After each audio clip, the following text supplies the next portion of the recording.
Hola amigos, ¿cómo estáis? Yo soy Elena y esto es Nena Valente. Pues bien, lo prometido es deuda. Hoy nos toca hablar de orquídeas Cattleya.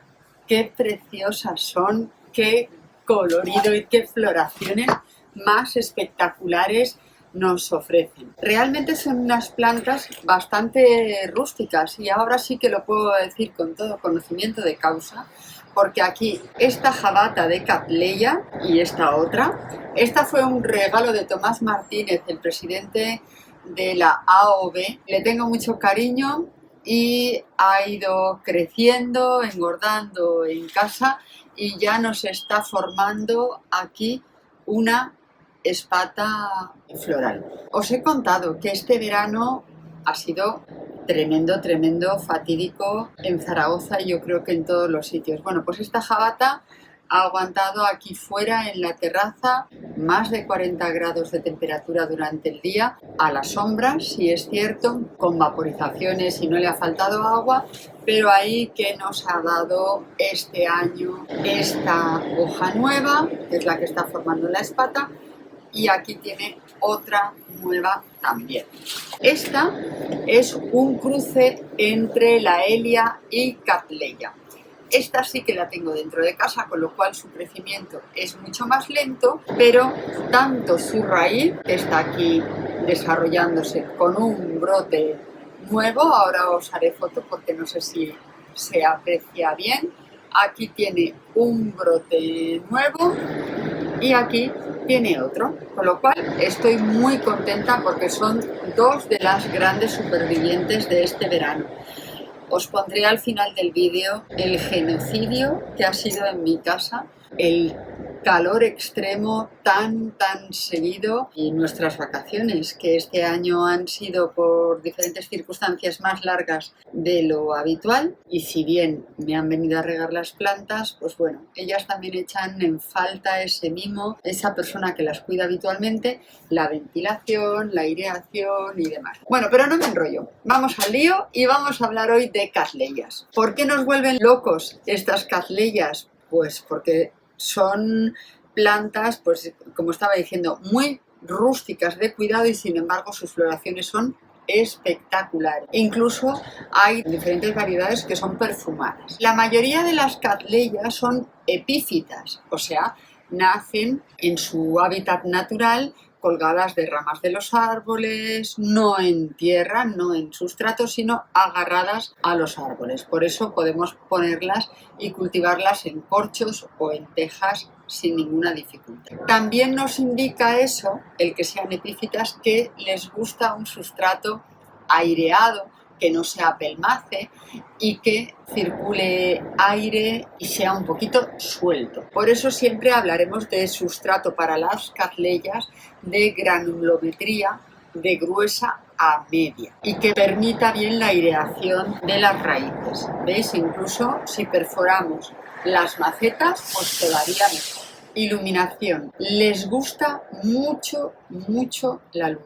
Muchísimo la luz. De hecho, si vemos sus hojas son de un color verde medio, digamos, no es el color verde oscuro, no es un color amarillento, es un color verde intermedio. Eso ya nos indica que quieren mucha luz y de mucha calidad.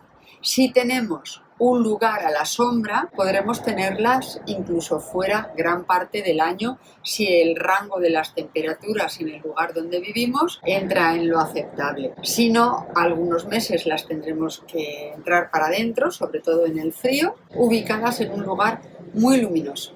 Si tenemos cattleyas con hojas muy oscuras y no nos florecen, es posible que nos estén diciendo que les falta un poquito de intensidad en la luz. Y este es el primer tip importante del día de hoy. Las cattleyas necesitan mucha luz, mucha calidad de luz para florecer.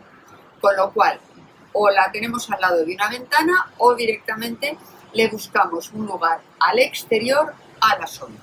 Hay dos tipos de cattleyas que son unifoliadas o bifoliadas. ¿Esto qué quiere decir?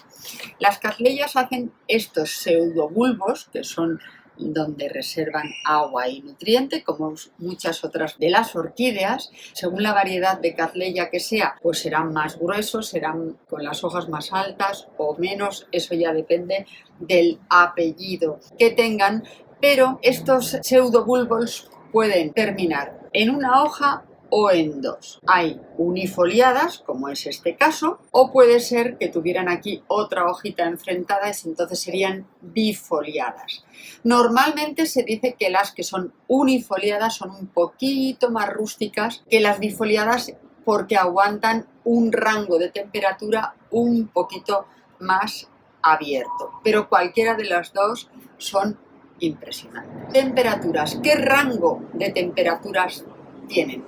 Pues a ver, su ideal está entre 12-13 grados por la noche y hasta 30-32 por el día. Pero ya os digo que si ya están adaptadas, si podemos proporcionarles humedad ambiente, esta jabata ha aguantado hasta más de 40 grados, eso sí, con mucha humedad ambiente. ¿No es lo ideal? No, pero aquí la tenéis echando pseudobulbos nuevos e incluso formando espata floral. Abono.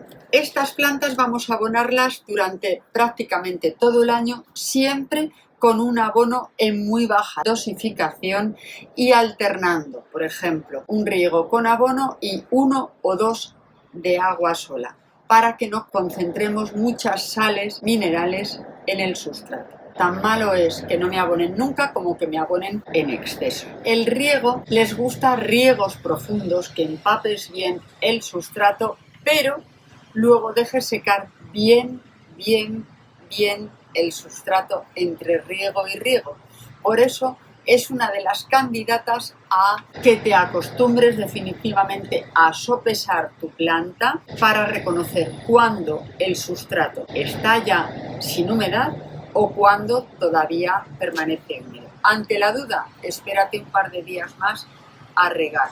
Es muy raro que se estropee o que se muera una Cattleya por falta de riego. Es más fácil que se te estropee por exceso. Eso sí, cuando hace mucho calor, cuando hay esos 35-40 grados, si la tienes al exterior, a la sombra sobre todo, adora que la pulverices, que hagas nebulizaciones alrededor. Humedad ambiente, pues entre el 50-60% le encanta. Entonces, no riegues siempre, por costumbre solo regar, sino cuando hace calor, pulveriza, distanciando esos riegos. ¿Cómo hacemos para trasplantar estas orquídeas? Pues en realidad, como todas, cuando una orquídea epífita nos pide trasplante, suele ser por dos motivos. O bien porque ya está muy grande en su maceta y necesitamos dividirla, o bien porque han pasado 2, como máximo 3 años con el sustrato que le hemos puesto y ya ese sustrato se empieza a degradar o está degradado, empieza a acidificarse, sobre todo si es a base de corteza de pino, y lo tenemos que sustituir por otro nuevo. En ese replante o en ese momento aprovechamos para limpiar raíces, cortar y sanear las que estén rotas, dañadas, podridas, sellar siempre bien esos cortes con canela para evitarnos entrada de bacterias o de virus por ese corte, por esa herida abierta que hemos provocado. Cambiamos ese sustrato y si hace falta pasamos a una maceta mayor, la dejamos en la que está o bien dividimos la maceta. Bueno, el trasplante cuando lo hacemos, pues preferiblemente después de la floración o coincidiendo con la primavera. Decía, si dividimos la maceta, ¿cuándo dividimos? Pues estas plantas crecen siempre a partir de un pseudobulbo viejo, vamos a decir así, que ha florecido una vez y que generó en su momento 1 o 2 pseudobulbos nuevos.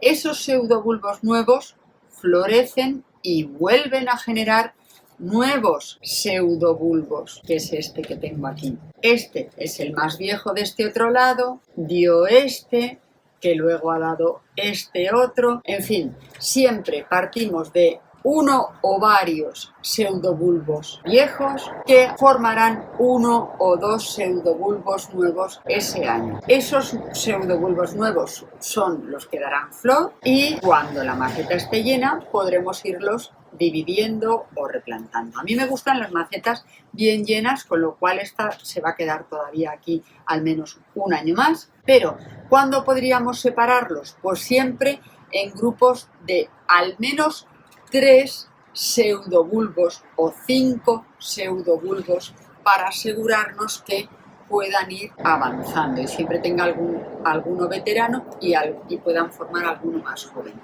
Estas plantas se dice que caminan por el sustrato o por la maceta. Por eso, si esta la tuviera que separar y la hiciera en 2 macetas, vendríamos por aquí. Al plantarla en otra, ese pseudobulbo más viejo, más veterano, lo pondría descentrado, o sea, lo pondría más bien a la orilla de la maceta. ¿Por qué? Para que tenga espacio de ir sacando sus pseudobulbos nuevos, siga caminando por la maceta hacia adelante y pueda seguir extendiéndose. Estas plantas cuentan con raíces también así un poquito cerosas que también están cubiertas de ese velamen que capta humedad y nutrientes. ¿Qué os digo más? Hay un montón de híbridos de Cattleyas. ¿A cuál más bonita? Esta otra que tengo aquí, que espero en poco poderos mostrar la floración, es un cruce entre Laelia y Cattleya, que da origen a una Laeliocattleya, que casi parece un trabalenguas, pero hay cruces con Brassavola y con otras. Digo, os recuerdo que me hace mucha gracia que esta orquídea, que casi es la reina de la floración, casi fue catalogada por casualidad, porque fue William Cattley, un importador de plantas, y recibió hojas o pseudobulbos de Cattleyas que servían como embalaje a otras plantas, en su caso medicinales y demás. Él quiso replantar uno de esos brotes que al año floreció, lo dejó boquiabierto y se lo pasó a su amigo Lindley, que la catalogó y la elevó al lugar que le corresponde, una de las reinas de las orquídeas por su floración, sin lugar a dudas. Es una de mis favoritas, así que te animo a conseguirla, a cuidarla y a disfrutarla como un loco. Bueno, sin nada más por hoy, te mando un beso enorme, como siempre. Si te sirve de utilidad mi vídeo, regálame un like, comparte entre tus amistades para ayudarme a crecer y suscríbete si todavía no lo has hecho en el canal. También tienes más información de estas Cattleyas y de muchas otras orquídeas y otras plantas en mi blog nenavalente.com. Sed felices. Chao, chao.